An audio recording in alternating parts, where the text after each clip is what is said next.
నమస్తే.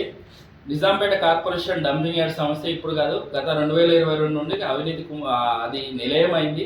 అందులో ట్రాన్స్పోర్టేషన్ సంబంధించిన కుంభకోణం జరుగుతుంది. గతంలోనే పలుమార్లు 2022 నుండి మేము ఫిర్యాదు చేసుకుంటూ వచ్చినాం. నిజాంపేట కార్పొరేషన్ని సిఎంసిలో విలీనం చేసినా కూడా మేము గౌరవ సిఎంసి కమిషనర్ కూడా డంపింగ్ యార్డ్లో మొత్తం కుంభకోణం జరుగుతుంది, దానిపైన విజిలెన్స్ విచారణ కూడా ఇప్పటికి జరుగుతుంది. కాబట్టి పూర్తిస్థాయిలో చర్యలు తీసుకోండి అని మేము కోరినాము. అయినా కూడా దాని చర్యల విషయంలో, డంపింగ్ యార్డ్ సమస్య పరిష్కారం విషయంలో నిర్లక్ష్యం జరుగుతూ వచ్చింది.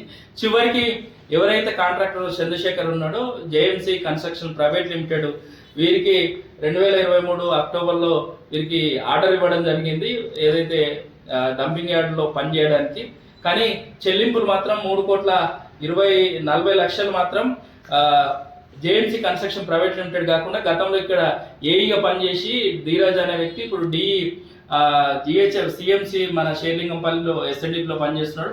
తన సొంత ఎవరైతే బావ తన కుటుంబ సభ్యుల పేర్ల మీద జేఎంసీ కన్స్ట్రక్షన్స్, ఎవరైతే ఓనరు అసలు కన్స్ట్రక్షన్ ఏదైతే కంపెనీ ఉందో జేఎంసీ కన్స్ట్రక్షన్ ప్రైవేట్ లిమిటెడ్ కాకుండా ఇతను జేఎంసీ కన్స్ట్రక్షన్ అని ఓన్లీ కంపెనీ, అదేవిధంగా జిఎస్టీ అన్ని కూడా క్రియేట్ చేసుకోవడమే కాకుండా క్రియేట్ చేసుకున్న దానిపైన ఈ విధంగా గత కమిషనరు ఎవరైతే ధీరజ్కు సంబంధించిన బోగస్ కంపెనీ అసలు ఓనర్కి ఎవరైతే కంపెనీకి చెత్త తరలింపుకు సంబంధించిన కంపెనీకి జేఎంసీ కన్స్ట్రక్షన్ ప్రైవేట్ లిమిటెడ్కి ఇవ్వకుండా చెక్కులు మాత్రం జేఎంసీ కన్స్ట్రక్షన్స్కు చెల్లింపులు చేయడం జరిగింది.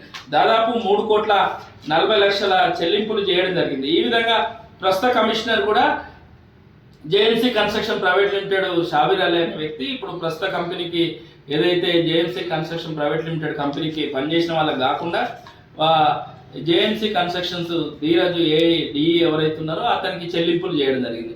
గత కమిషనర్ రామకృష్ణ, అదేవిధంగా ప్రస్తుత డిప్యూటీ కమిషనర్ షాబీర్ అలీ, అదే గతంలో పనిచేసిన ఎస్సీగా పనిచేసిపోయిన సత్యనారాయణ, అదేవిధంగా అకౌంటెంట్ మునీం, ఈ 4 వ్యక్తులు కూడా సహకరించి ఎవరికైతే వెండర్ కూడా పనిచేసింది చాలా తక్కువ, కానీ చెల్లింపులు చేసినప్పుడు 3,40,00,000 వెండర్కు చెల్లింపులు చేయకుండా ఏదైతే ఆ వెండర్ కంపెనీ ఏదైతే జేఎంసీ కన్స్ట్రక్షన్ ప్రైవేట్ లిమిటెడ్ కాకుండా ఏదైతే ధీరజ్కు చెందిన కంపెనీ అయితే జేఎంసీ కన్స్ట్రక్షన్కు 3,40,00,000 చెల్లింపులు చేసిళ్ళు. ఈ ఆధారాలన్నీ పైన కాంట్రాక్టర్ ఫిర్యాదు చేసి, నిజమైన కాంట్రాక్టర్ మేము కూడా ఫిర్యాదు చేసినాం.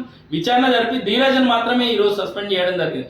ధీరజ్ ఒక్కనే కాదు, ధీరజ్కు సహకరించిన గత కమిషనర్ రామకృష్ణ, అదేవిధంగా ప్రస్తుత డిప్యూటీ కమిషనర్ షాబీర్ అలీ, అదేవిధంగా అకౌంటెంట్ మునీము, అదేవిధంగా ఎస్సీ సత్యనారాయణ పైన కూడా పూర్తి స్థాయిలో విచారణ జరిపి వీరిని కూడా సస్పెండ్ చేయాలి. ఎందుకంటే ఒక పని చేయని కంపెనీ, బోగస్ కంపెనీకి చెల్లింపులు చేసిన అధికారులను సస్పెండ్ చేయాలి. వాళ్ళ ఆస్తులపైన ఏసీబీ విచారణ చేయాలి, విజిలెన్స్ విచారణ చేయాలి.